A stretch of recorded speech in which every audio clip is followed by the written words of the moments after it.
Here's a quick magical realism writing prompt. Make it literal.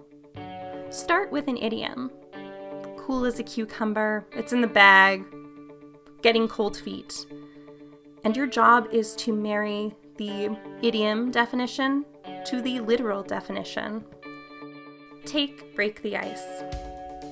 What you do when you're trying to get to know somebody. But take that idea and marry it to what it would literally mean to break ice. Wearing gloves, grabbing a pickaxe, lifting it up and hefting it at the wall and chipping slowly away. If you have two characters who are getting to know each other, and you add that magical element of there's actual literal ice between them, maybe one of them is creating it, maybe the tension of them not knowing how to communicate is creating it, and then the only way to relieve that social tension is also to physically break ice with a pickaxe. You've got a magical realism story.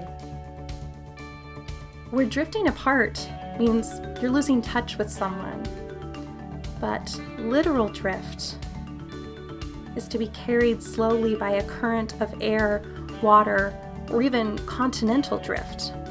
A story where two people who are metaphorically drifting apart add the literal element of them actually being in two separate boats, separating at sea, of their intimacy lessening, maybe breaking off the state of California and falling into the ocean.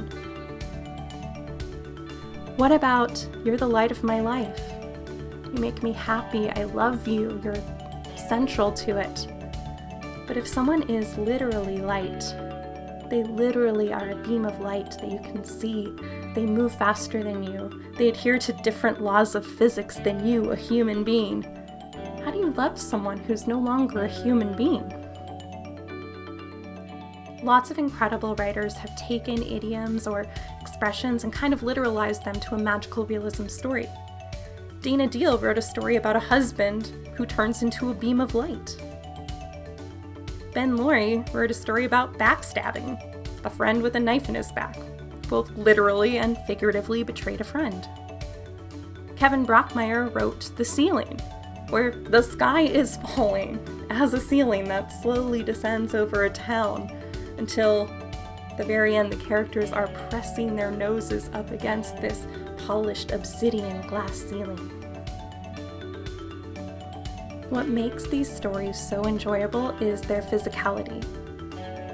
The magic is a literalization of an expression, and there are real consequences if you were to literalize an expression. So pick an idiom, the end of the world, food for thought, I'm all ears, and make it a literal problem your characters have to overcome. What would be the actual consequences if someone had a full body of ears? Or if they literally had to eat food to think? Ground it in the physical and let the magic run wild.